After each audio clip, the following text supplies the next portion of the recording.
Okay, welcome everybody, and thank you for joining us today for this not really book launch, more we call it a book symposium. Our purpose in setting up this event was to let people know what's actually in the book and give space to all contributors to present their research, the research that has been featured in this book. My name is Nicola Fraschini. You can see it's written here. My name is Nicola Fraschini, and I'm from the University of Melbourne. And here there are also my colleague friends, Adrian and Renata. Say hello, everybody can see you. Yeah, bye. No. And you can move on, I think, Adrian. Next slide.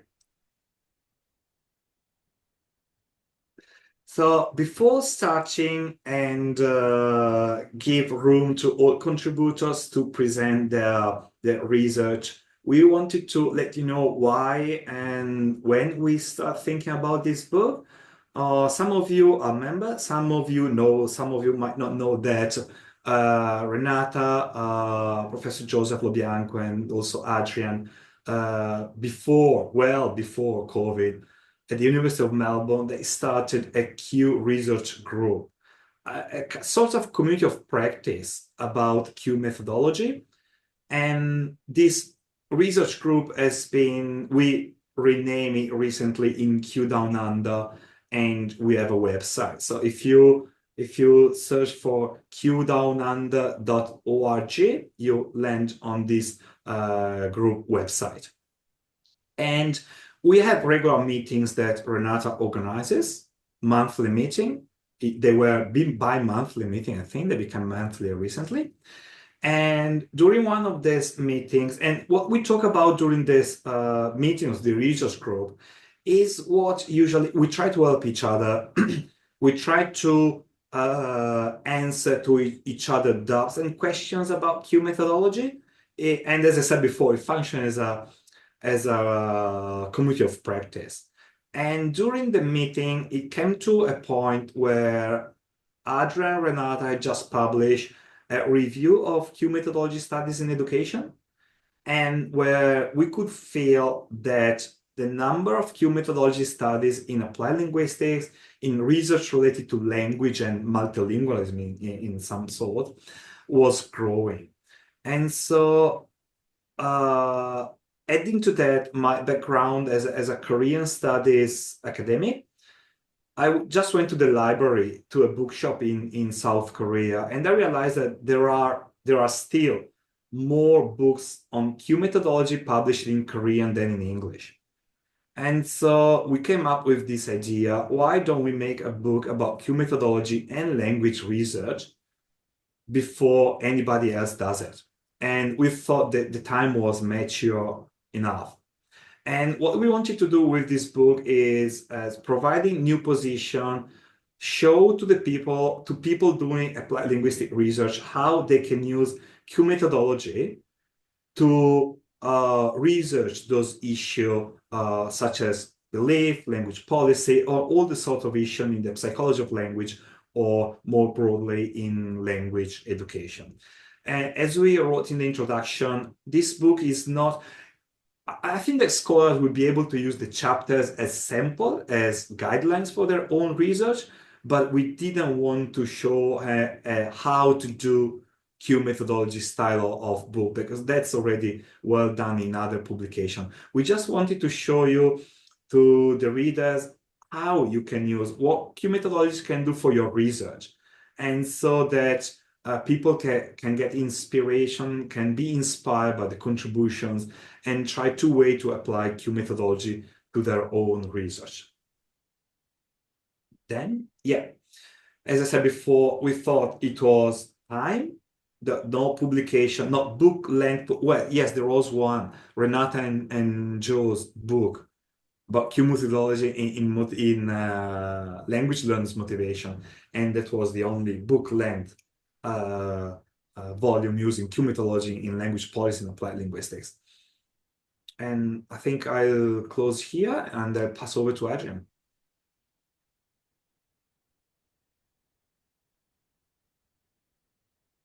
Yes, thank you very much, Nicola. So, not only was it a vibrant time for Q methodology and educational research, but for this book we collected all different publications of Q methodology in any kind of language research. And what we can see on the slide here is that there is a clear increase of publications in the past few years.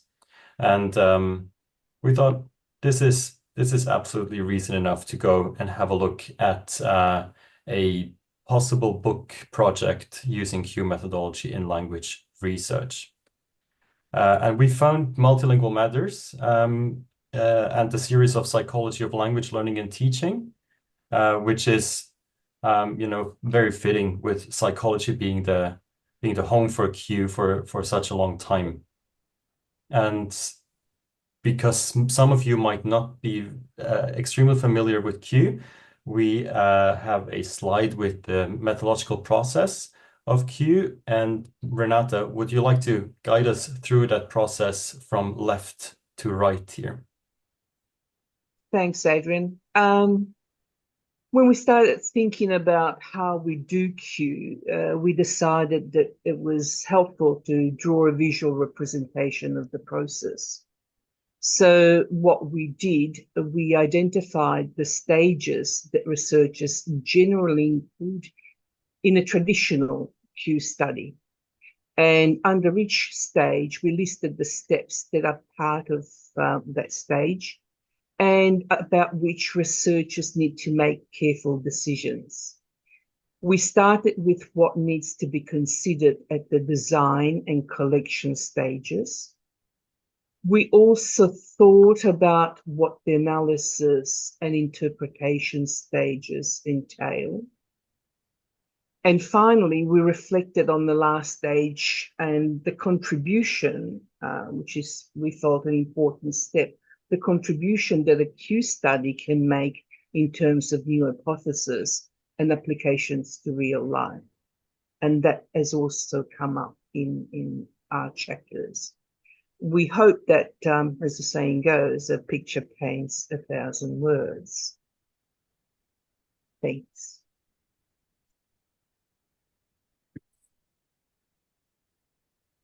Thank you very much, Renata. So let us get to the program for today's symposium, which is very much identical to the structure in the book. We split up the book into three different parts. The first one is called Q Methodology to Open a Window on Cognition, Motivation, Identity, and Emotions. And what this part does, it presents how Q is used as a tool to investigate language and cognition and deals with research topics such as language learner motivation and language teacher identity, self-regulated learning, and also multilingualism and emotions. And we have 4 chapters in this book.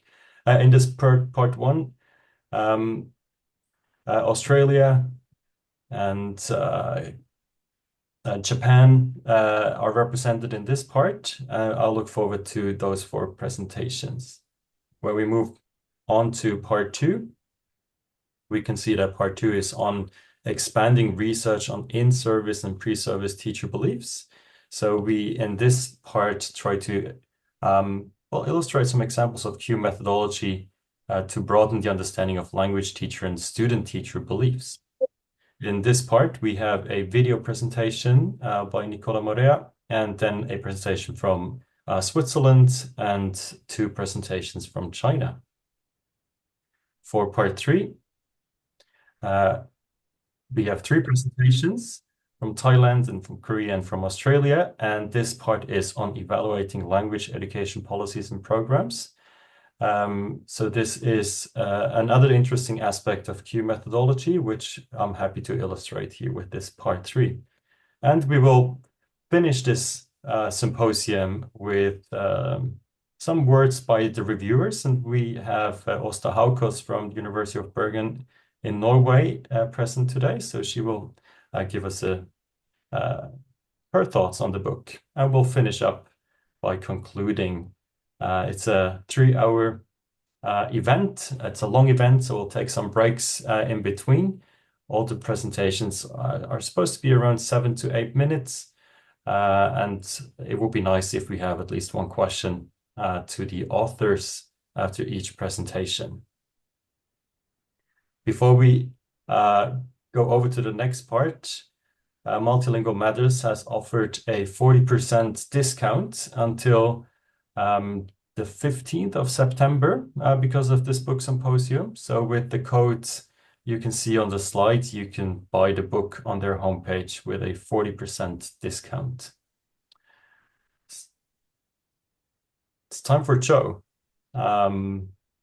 Most of us have one thing in common, and that's some connection to Joseph Lobianco, who has worked at the University of Melbourne for a long time. And I'm very happy to see Joe here in the room. So I would like to give you, Joe, the floor to introduce your foreword that you have written for the book. Thank you very much. Thank you very much, Adrian. Is it screen share so I can show my... You can.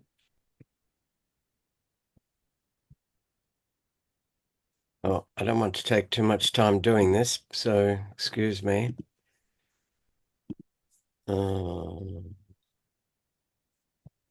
My goodness, where do I do Let me that? know if I should share for you. Maybe you should share for me, and I'll Okay. get you to just... Absolutely. It'll save time.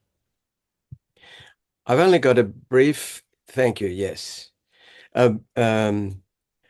Just a few minutes of comments to make in praise of this volume and a description of it.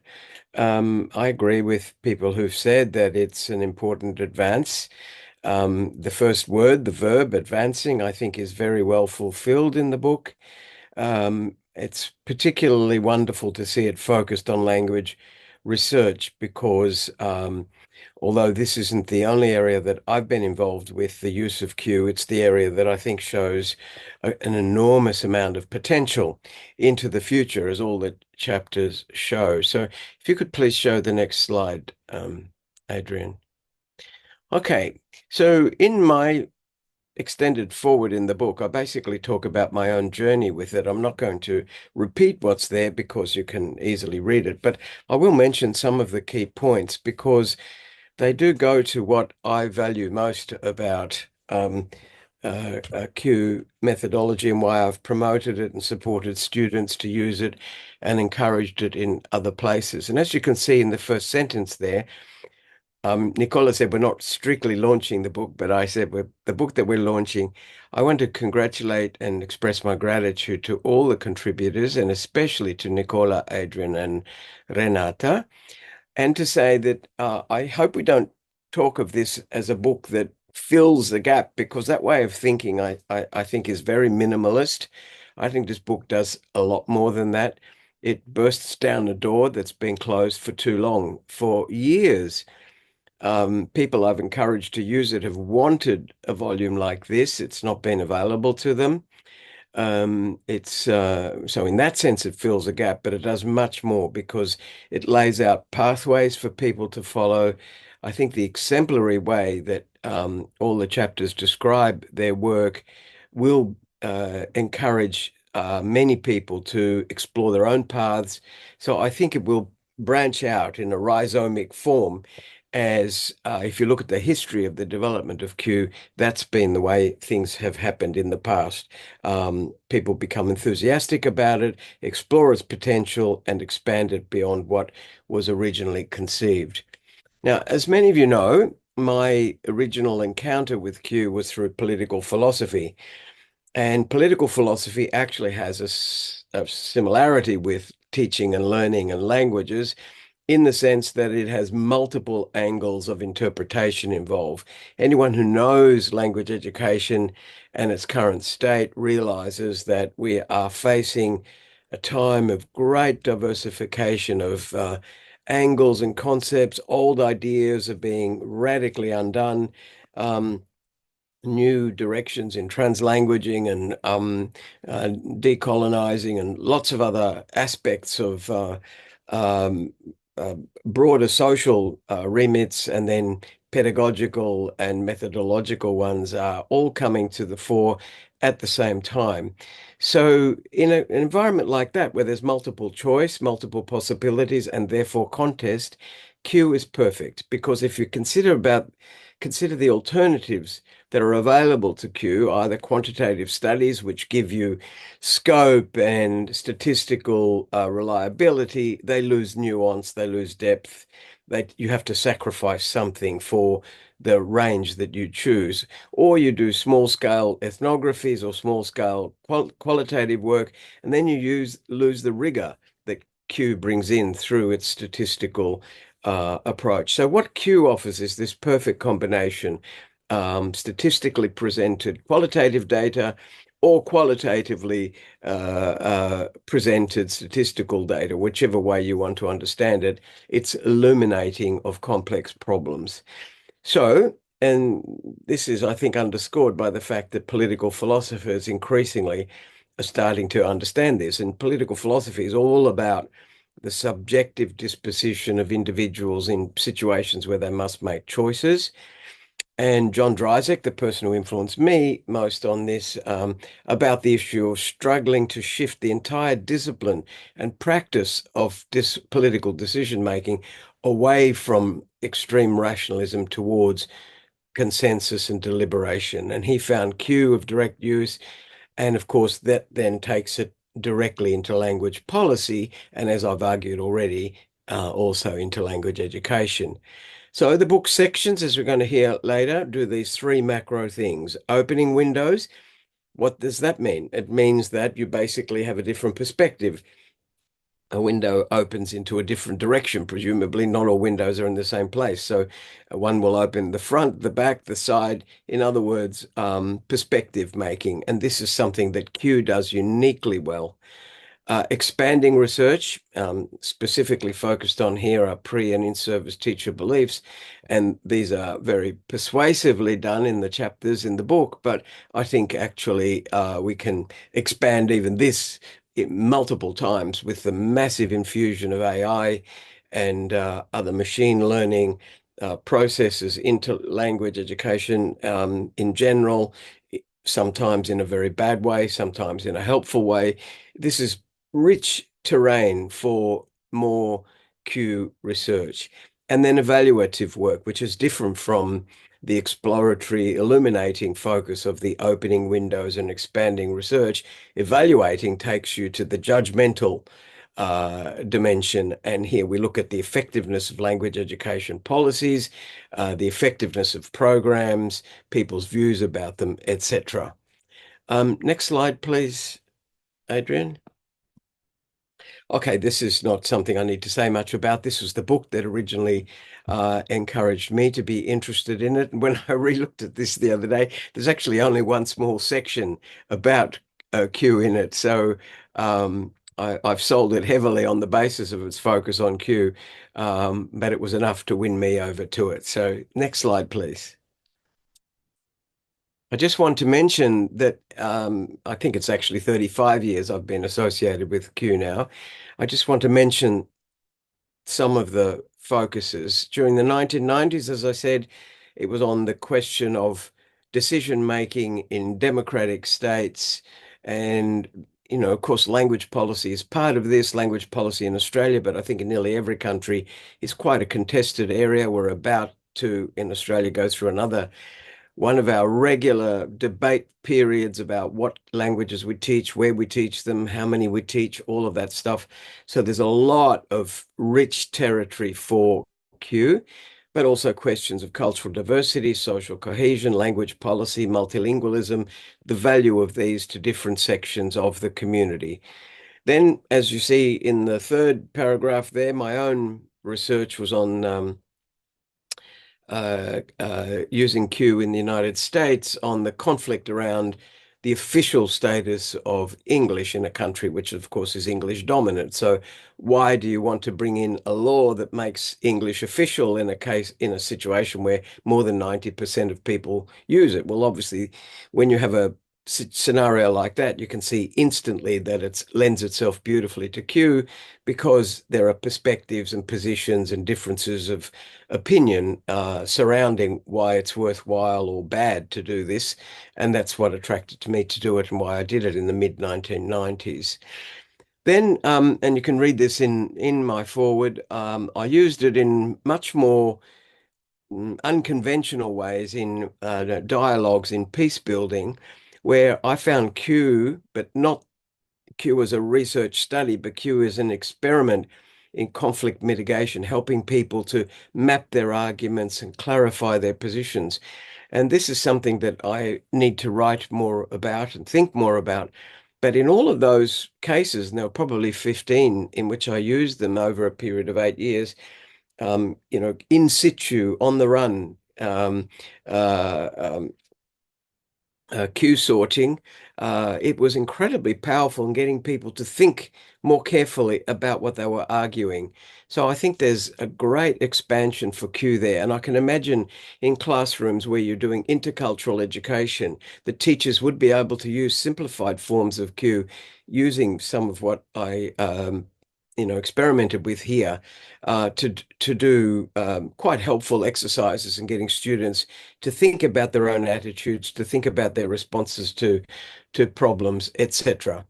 And I've spoken about this with some people, and I think there will be some interesting research coming along in the next couple of years. Then, and I encourage you to look this up, Lucid, it's languages. I can't even remember what the acronym means, but it's something like um, cultural diversity in Europe. We looked at 12 cities in Europe with new multilingual populations. We trained several teams in Ireland, Bulgaria, Poland, Croatia, England, France, Italy, Spain, Denmark, and they then applied Q. One of the teams dropped out, but the others all did it very well.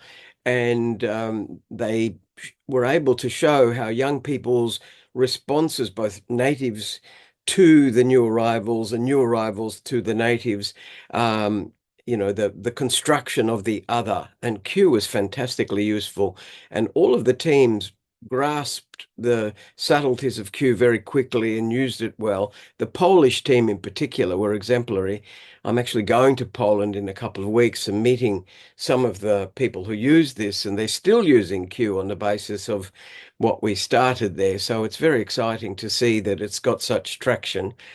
Then several PhD students, some of whom will be talking later and have, mastered and run away with and doing wonderful work with Q in different areas. So all of that you will hear directly. And then in ongoing thinking, I don't know how exactly to characterize it, but it prevents you from getting bogged down in quant controversies. It takes you deeper. It mostly allows you to have an inverted commas scientific approach to subjectivity, which is something that some people find challenging, but actually all the Q research shows how valuable it is. I think it's the last slide now. Yes, I'm not going to talk much about this because it's in the forward, but these are at least some areas where I think just looking at what people are doing, really promising directions. First one is assessment, because of the modern ways in which we do assessment that take perspective that are less extremely rationalist than assessments used to be, that take perspectives and differences and subjectivities into account. So Q is very valuable in these, including not just programs, but full policies. Motivation, and you'll hear several people talk about this today, so I won't labor it, but that's obviously an area of continuing and long-term potential for Q research. I think there can be many, many studies in multiple areas in this. Cross-cultural and multilingual studies, which I think can be done from the way I mentioned before, where it's informally done by teachers leading groups of students to think in a more impartial or distant, maybe even objective, if we can be so ambitious, way about their own view of the world and contrasting it with others. You can imagine, I was in Malaysia at the ILA Congress last week and was speaking to some people who were dealing with cross-cultural conflict, in fact, in countries I've worked and who were part of sessions that we had done. And they've run away with this too, and they're using it as an informal way of coding and helping people to think about attitudes to others and how to calm down emotion and deal more rationally and calmly with human cultural differences. Teacher training and professional development and teacher development in general, I won't say much about it because Gary and others have got wonderful papers to come. Assessing language assessment, same thing, and informing or evaluating language policy. Now, again, what's powerful about Q in relation to language policy is the idea of perspective. If you look at, and Adrian and I are bringing together a volume which will be published in January on language policy research globally, and I think the potential for Q will be very apparent, although it's not really present in the book, in the perspective taking that's so evident in that volume. So I think I'll just leave it there. If you read it and want to contact me about any of that, I'd be very happy to interact with you. And congratulations again to the editors and all the contributors. Thank you very much, Joe. Wonderful foreword and a good introduction to the symposium. Thank you very much. So it's time for part one. And the first presentation in part one is Gary's. So I simply let you take it away and share your screen. Right. Can you see that there, the screen? Yes, we can. Fantastic. Okay, so thank you everyone for joining us today. Really pleased to be able to start this off, considering the quality of the chapters in this book here. So my name is Gary Bonner from Monash University in Melbourne, Australia, and I'm presenting on behalf of my colleagues, Associate Professor Ruth Fielding and Dr. Mei-Wei Wang. So where our study was looking at pre-service teacher language identity negotiation, and I would actually just want to begin with an acknowledgement of country. So I'm presenting to you today from the Kulin Nations, and I'd just like to acknowledge the traditional owners and also their current and future leaders. So a little bit of context here. As I said, from Australia in Victoria, which is the second most populous state in our education system. So I'm talking about primary or elementary school and also secondary schooling. We have a variety of languages students can study. Now, within a school, there may only be 2 or 3 or maybe in one language, but across the school system, we have quite a range of languages, and that's just a few of the major ones.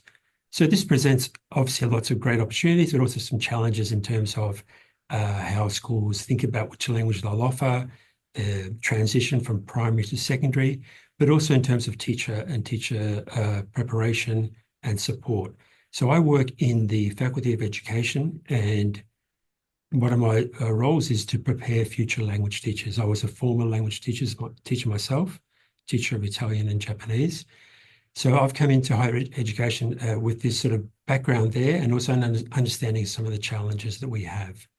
So the aim of this research was really to understand the nature and the formation of pre-service language teacher identity in order to better understand and support them both in the initial teacher education phase, during their placements in school. So during their 2 years or 4-year course they're doing, they may be in schools for 5 or 6 weeks per semester.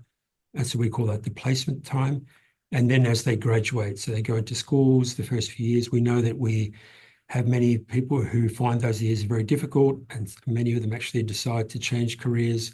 We also have a shortage of language teachers, so keeping good quality teachers is a real challenge. So what we're trying to do in this study is look at how we can better support, prepare these current and future teachers so they can, provide the best possible language education for students.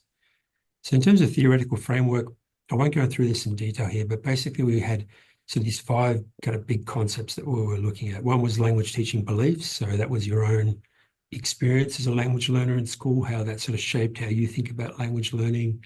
And then interaction. So you using the language on a daily basis, whether it's your first language or second or third language.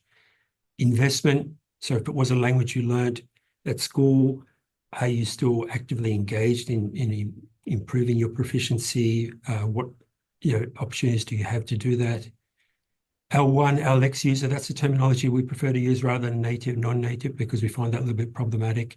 So L1, some of our teachers, it's their first language, but it may not be, their first language may be different from the standard one, which is taught in the school system. So maybe, for example, from a part of South America where the Spanish is not the same as it is in Europe, for example. Or they may be from a part of China or somewhere else in the world where Chinese is spoken not the same way as it is in the standardized format. And the last one there is social cultural connection. So you may be teaching your first language, but you may be in Australia for a period of time. How do you maintain your connection to that culture or cultures? You maintain your proficiency and knowledge of that language. So these are the sort of big ideas that were informing what we were doing. So why Q? First of all, one of the reasons was, as Joe has mentioned there, Q is often very good for this exploratory type of study where you're looking to find out what are the sort of major ideas that people have, what are the sort of particular beliefs that people have about this topic. And in this area, which is there's a lot of work done in the teaching of English and sort of identity of those teachers, but in terms of other languages, less so. So it's not really as well understood.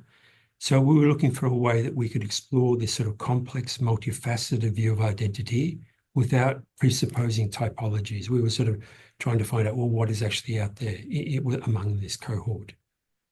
The other thing about Q is, as Joe was saying before, there's a rigor to it. So when I started this research back in 2020, I had already had the idea I wanted to do this as a longitudinal study. So I wanted to follow up on these pre-service teachers as they went through going to schools and becoming teachers. And what I've done since then, each year added another cohort to that. So we've got that sort of horizontal aspect to it, but also the vertical aspect of we have multiple years of participants. And the good thing about Q, you're using the same instrument, so the same Q set, and the analysis in terms of the statistics lends itself to that. So as I said, they're very suitable for this type of research.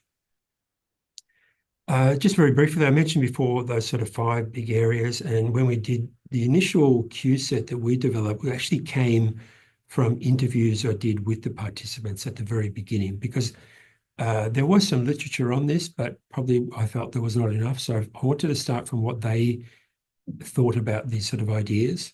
And then from that, from sort of thematic coding of those interviews, we then sort of refined this down to a Q set. And these are more or less in these categories. Obviously, some of these can cross into more than one category, but this is sort of how we did this as a structured Q set.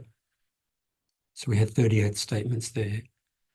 The condition of thought was, when I think of being a language teacher, I believe. So just that sort of how they saw themselves both now and in the future as a language teacher. So we started off very small. We had 7 participants. This is during COVID, so there were lots of challenges there, but luckily we had some people who were interested, some pre-service teachers. And as you can see there, we had a real variety. Some of them were teaching their first language, L1. Some of them were teaching a second or a third language. And we also had a variety of languages there. So with that group there, that's the initial group, and they're the ones that I talk about in the chapter. And since then, I've followed up with them. So we have sort of 4 years of data that they've sort of contributed with their Q sorts and interviews, and we've added on about another 7 or 8 or so each year. So the actual number has been growing quite well. In terms of the findings, we were quite, one thing was surprising. We thought that maybe the people who were teaching the same or similar languages might group around factors. So we might have all the sort of European languages and maybe the Chinese ones would be grouped together. But surprisingly, that wasn't the case. We had 3 factors and we had quite strong loadings, as you can see on each of these factors there. But it was a mixture, some L1, some LX, some European, some Asian languages. So that was probably one of the things that kind of surprised us in the initial thing. But as I talk about later on, it also pointed to a potential that maybe has been overlooked. So in terms of the things that we got out of this in terms of the Q sort and also the interviews, we found there was a strong consensus on the connections between language and culture, regardless of what language you were teaching, regardless of whether it was your first or second or third language. And that was also important for many of them, not just the mainstream culture. So as I mentioned before, you know, if you're teaching Spanish, there's a whole range of countries where Spanish is spoken as a first language, but the cultures are all different. So for some of those teachers, it was important that they could see themselves in the material they were teaching, and that their students could also see that it wasn't just linked to this one country in Europe, for example. Also feelings of inauthenticity and insufficient proficiency. So this is particularly the case for teachers of the second or third language, where they often felt they were judging themselves against the so-called native speaker. And we know that in the space of English language teaching, this has been discussed, for quite a long time, a lot of pushback against that. In areas of other languages, I think it's still in the early stages of sort of questioning this idea of native speaker or standardized linked to a nation state. So these teachers often felt that their language wasn't sufficient. They felt that they were not confident to teach, especially at the higher levels of in the senior years. The apprenticeship of observation. So as I mentioned before, a lot of them would have come through schooling, they've experienced language teaching as a student, and how does that shape and inform what they do? And are they sort of looking at those experiences in a critical perspective and really questioning, why am I teaching this way? Am I teaching this way just because that's what I experienced? Or am I making, considered, well-grounded decisions about how I want to teach? And I mentioned the last point there, amongst those three viewpoints, they were quite diverse in terms of L1s and target language. And what we were thinking about was, this is an interesting way that maybe within our schools, we think of mentors as a language teacher, but it may be mentors of other languages. It doesn't need to be necessarily the same language, because there's lots that seem to be able to be shared amongst language teachers, even if they don't share that same language there.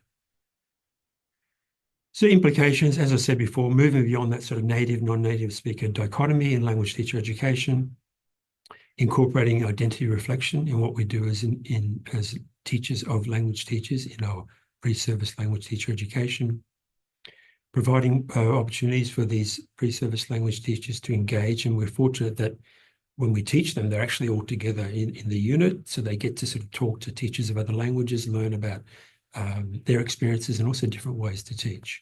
And that goes into the schools, into some mentoring across languages. So I think I'm pretty close to time there. So I just want to say again, thank you to, first of all, pre-service teachers, and obviously the editors there, Nicola, Adrian, and Renata, for all the great work. If you have any questions, happy to answer any now, but if you don't get time, feel free to get in touch with me there, scan the QR code or the email there. Thanks a lot. Thank you, Gary. Thank you so much for your presentation. A wonderful chapter in that book. We move on to the next presentation, and we'll have to send you the questions in written form. So Sure. chapter number 2 is by Marinella Caruso and Nicola Fraschini. And Nicola, the floor is yours.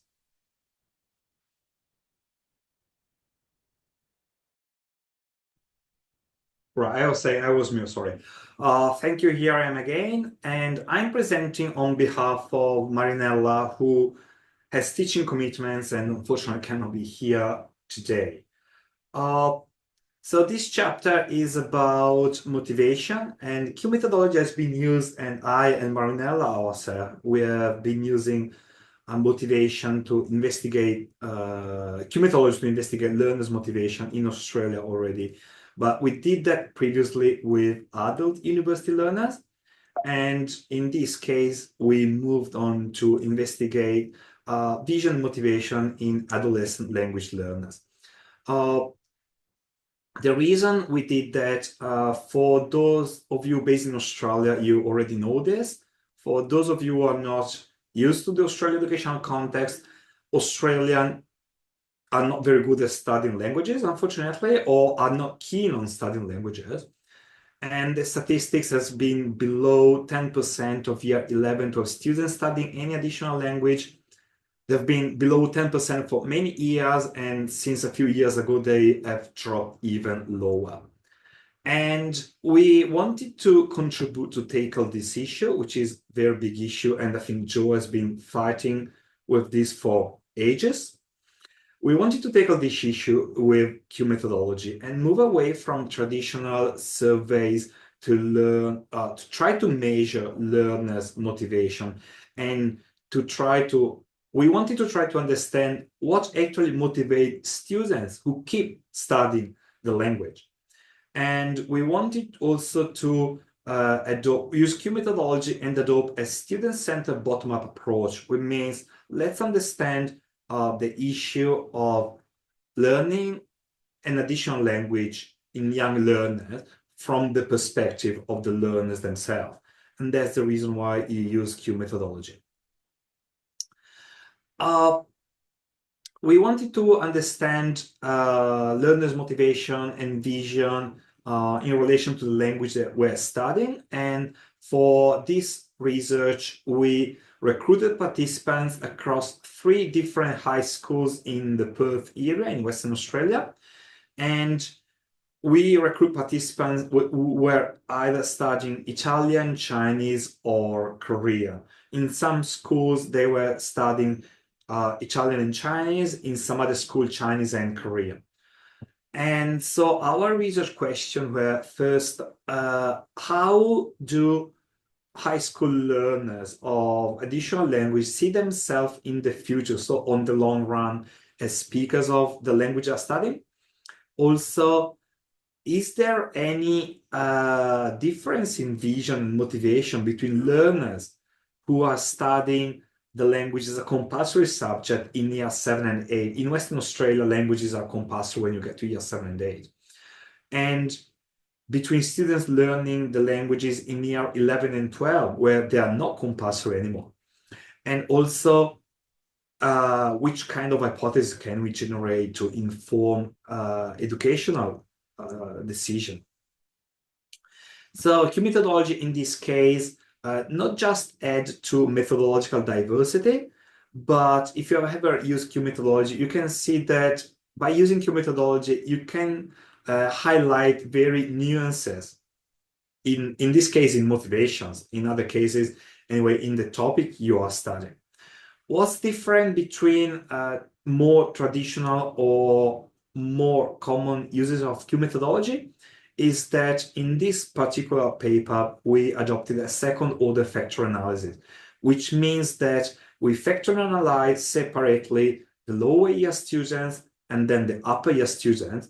And with those factors, we run another factor analysis to see actually if there was any kind of vision or motivation which was proper only to one of the 2 groups of students. And our P set is 60 students in the lower years, which means year 7 and 8, and 64 students in the upper level years, which means year 11 and 12.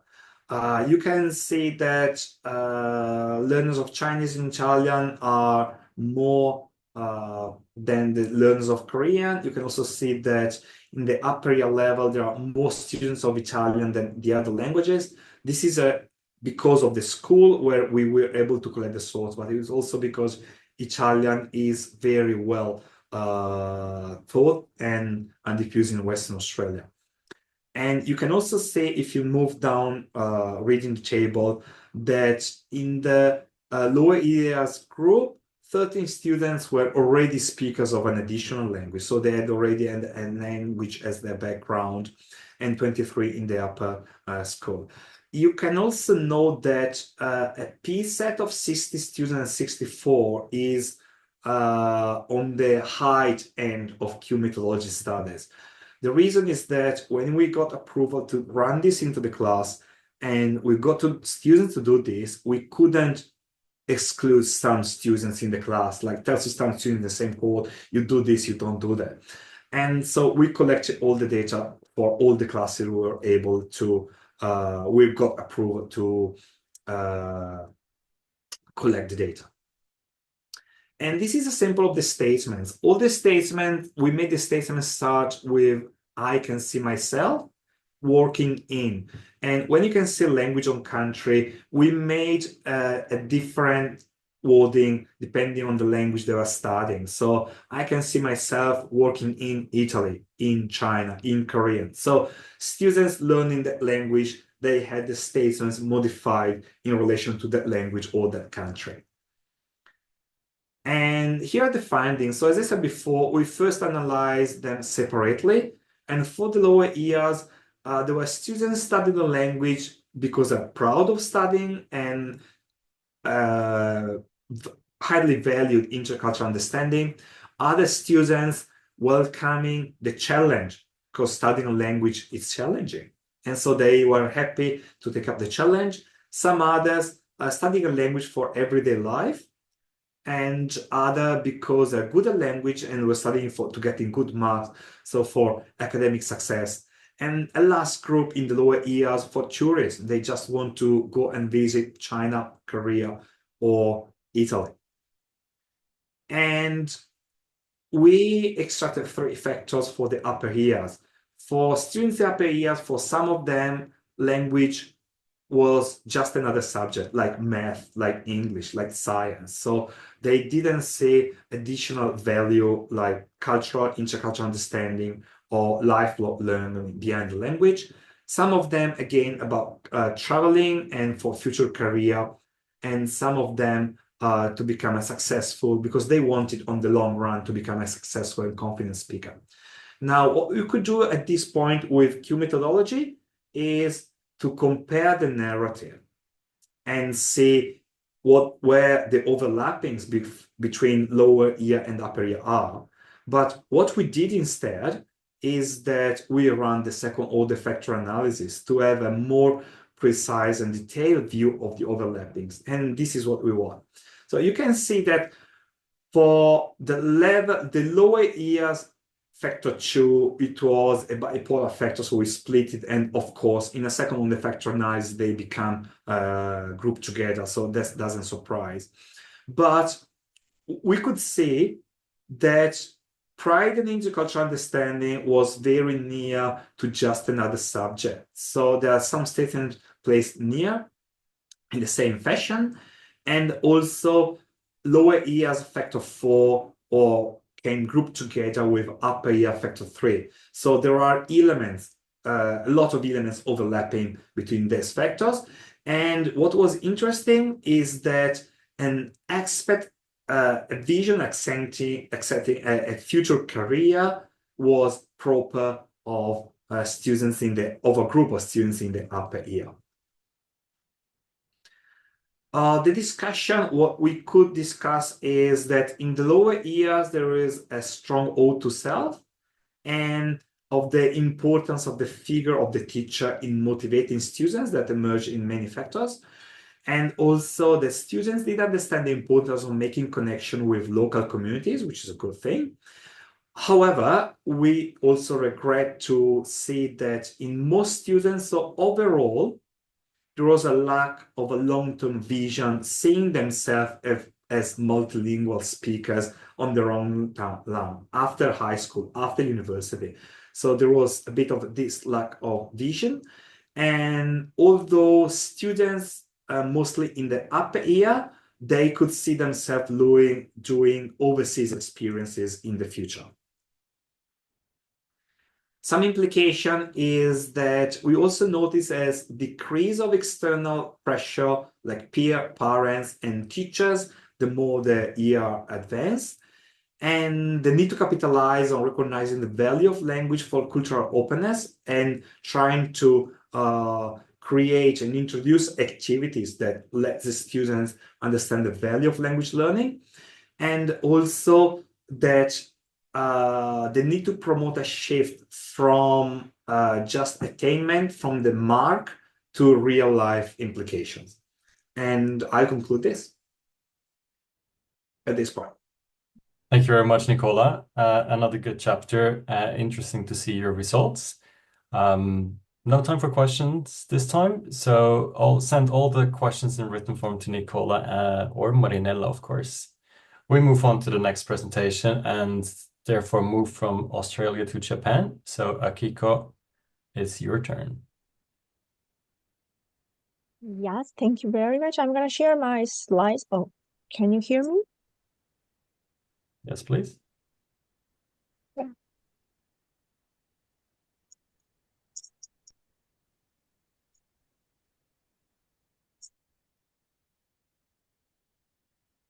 Okay, thank you very much for this opportunity, and thank you for Nicola, Adrian, and Renata for your leadership to the book publication and this opportunity. I'm Akiko Fukuda from Toyo University, Japan, and my presentation focusing on the self-regulated language learning in the context of Japanese university students' self-study. So I want to focus on two key concepts, and I'm going to explain them with problem statement. And right, the first problem I see is the limited examination of changes in self-regulated learning. So first of all, self-regulated learning is a learning process where learners sustain and activate their cognition, motivation, behavior, affects toward goal attainment. So the important thing is that self-regulation is a combination of motivation and learning strategy use. And the previous studies have shown that a self-regulated learning leads to high level of LT proficiency and academic achievement.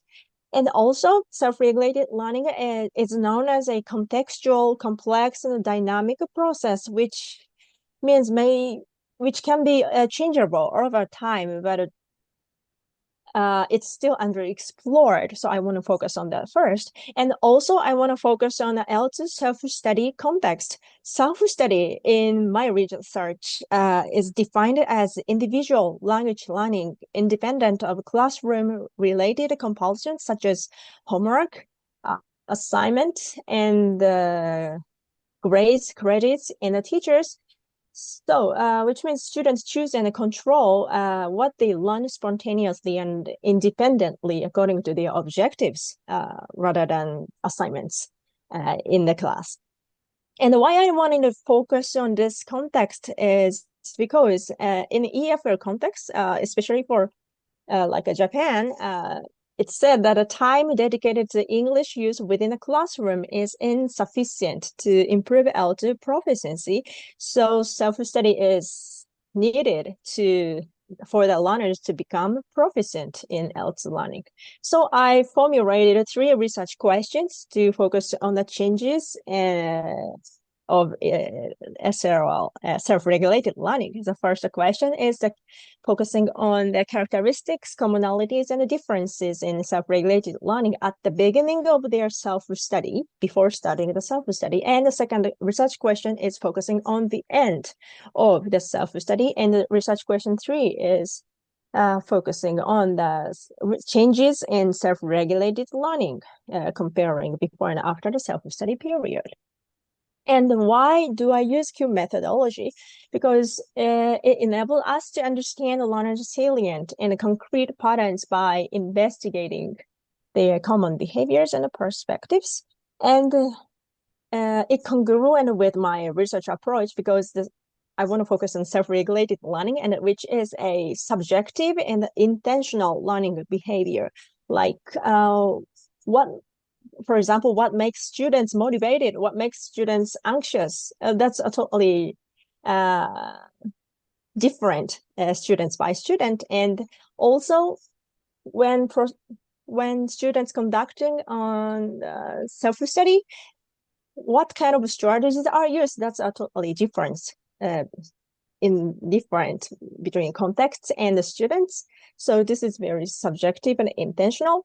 And also I want to examine the changes in language learners' self-regulated learning variations at different points in time in this context, before self-study and after self-study. And the Q methodology enable us to conduct it multiple times, which fits to my approach as well. And the current trend of psychology of language learning research has shifted toward a holistic understanding of learning behaviors and individuals. And the Q methodology has a quantitative and qualitative approaches, which also what I wanted to find. And Here's a Q sample and P set. This is a very simple slides, but I use the self-regulated learning and L2 self-study questionnaire. From my previous study, I used the questionnaire items as a Q samples. It includes 20 motivation items, such as self-efficacy, learner beliefs, and anxiety, and 28 learning strategy items, including metacognitive strategies, problem-solving strategies, learning maintenance strategies, and learning effort. And 9 students participated in the study, and they were first and second year students majoring in different subjects. And the ABEL stands for age of beginning English learning, and they started when they were elementary students. Some of the students had experience studying abroad, and they also had attended Juku. It's a very typical cram school in Japan, and TOEIC is for their proficiency. So this is a main findings of this study is first of all, at the pre-self-study Q session, before self-study, I identified 2 factors, and the 2 students, students F and I, were confounded. But the first factor is a value and a responsibility-centric students, and the second factor is a value and a low anxiety-centric students. The point is that all the students recognize the value of English learning before starting the self-study. That's why they participate in my study as well.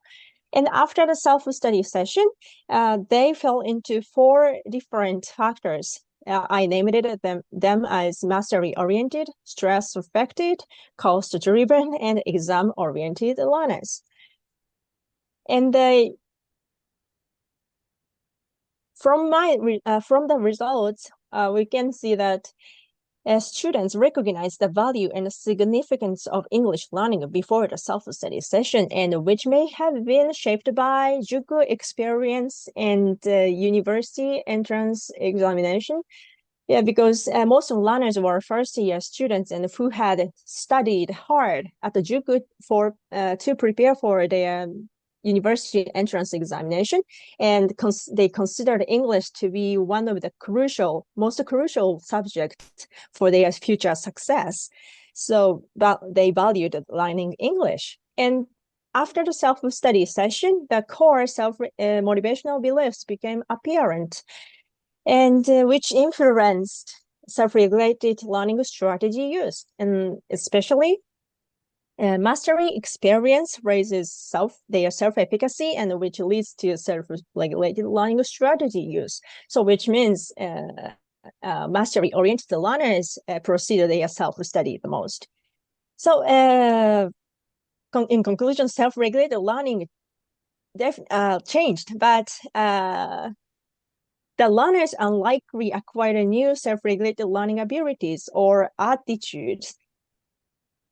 Rather, they are latent or yet developed self-regulated learning surfaced as they progress through their self-study process, because during their self-study period, the learners led their ordinary lives without any external demands. And the self-study was left entirely to their agency. So it's unlikely that they acquire new strategies or new abilities.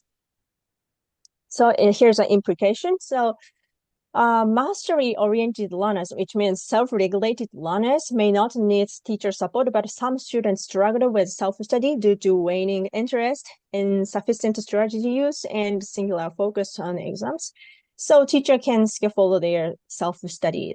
So this is a very small educational implication, that by assigning tasks to help students to recognize the value of their L2 learning, and by providing instruction on self-regulated learning strategies such as planning, goal setting, time management, and motivational control. So I will finish my presentation within like 7 minutes. Okay, so thank you very much for listening. Yes, thank you so much, Akiko. Is there a short question to Akiko?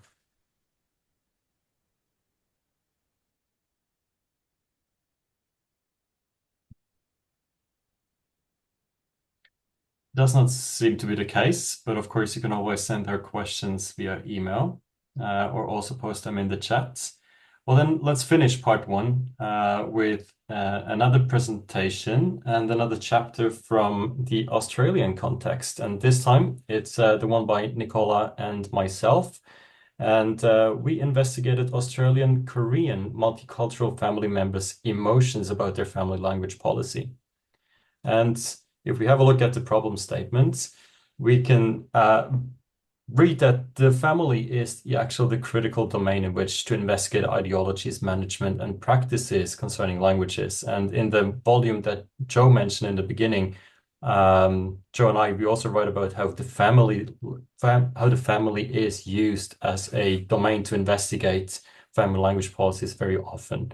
However, the subfield of emotions is largely under-researched in family language policy, which we find a bit unfortunate, as we can see a lot of research on emotions in family language policies that describe multilingualism in the family as an emotional burden.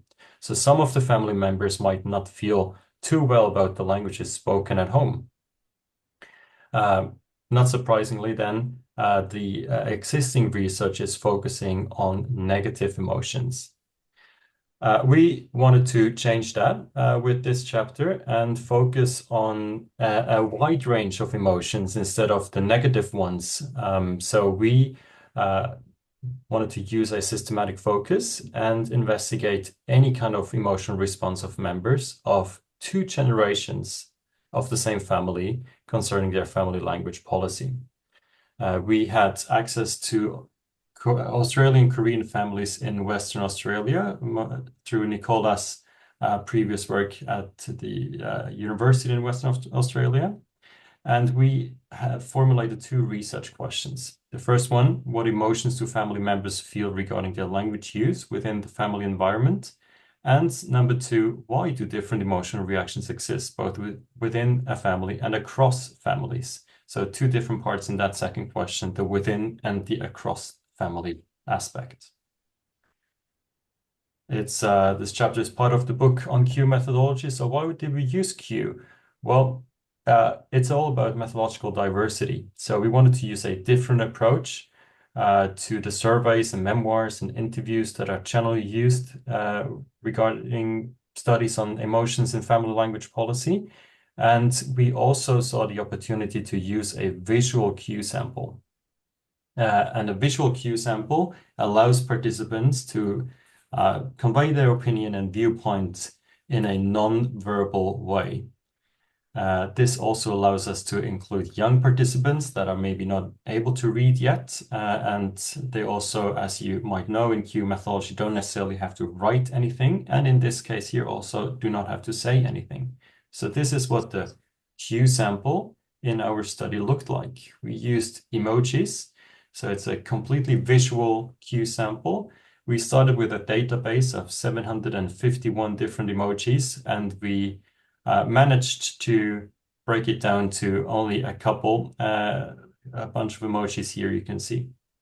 Those emojis are also intercultural, and we figured they would fit well for the study that I am presenting here.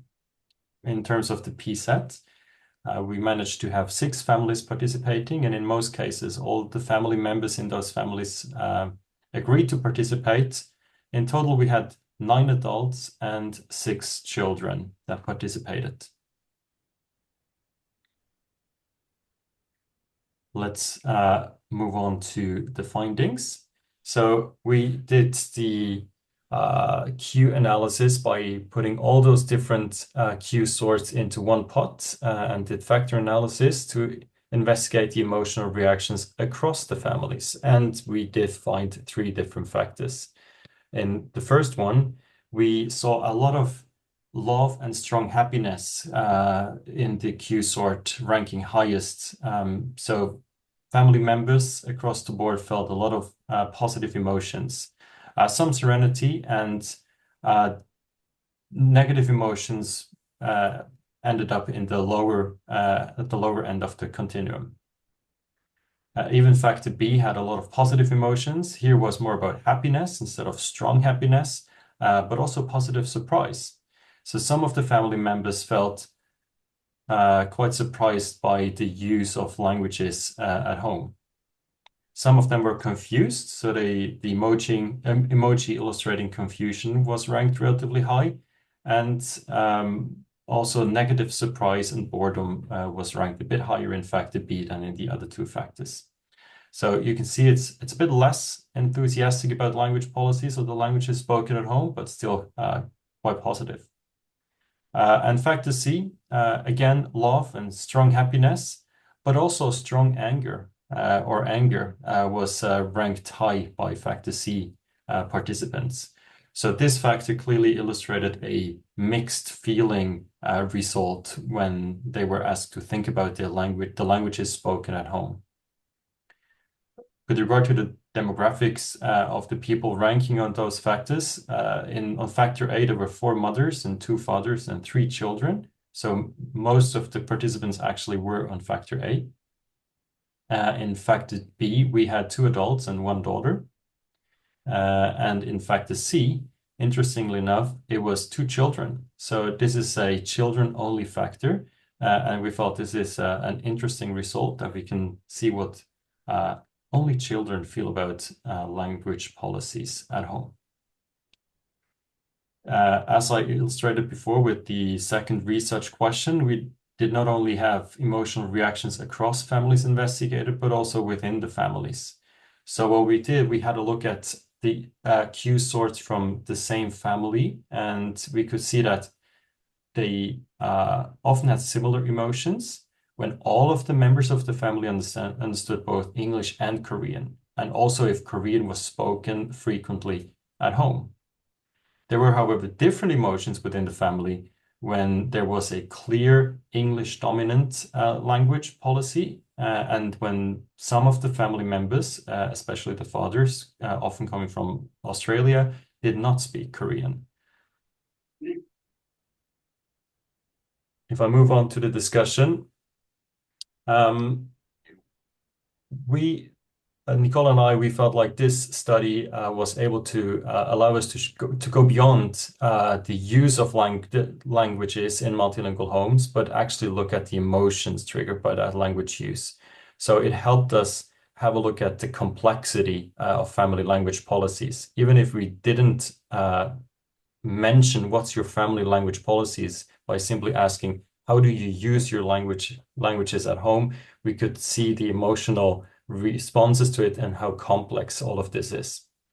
And we could see that there was a lot of strong positive emotions being expressed by the participants and especially the young children. So more focus should be on children in foreign language policy research and the range of emotions. As you remember, there was mostly negative emotions that the focused on in previous research. And we could also illustrate with the study that there is quite a lot of linguistic capital existing in the family, and differences in terms of linguistic capital might end up in different family members' emotions with regard to language use in the family. So having a look at how linguistic capital is used in the family is interesting also from an emotion point of view. We need more studies on family language policies. It's still relatively rare when it comes to emotions. And what we felt was interesting or would be interesting in a next study is a longitudinal design. See how emotions change from having younger children to older children, and maybe also when new siblings enter the family. So the impact of siblings on the family language policy and the use of those family languages should be an interesting aspect to investigate.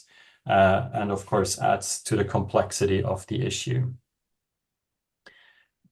Thank you very much. That was presentation number 4 in part 1. Let's take a short break according to our plan. Let's have a look. We continue in about 8 minutes with the second part. So Let's have a short break, reset, and come back in 8 minutes. Thank you so much.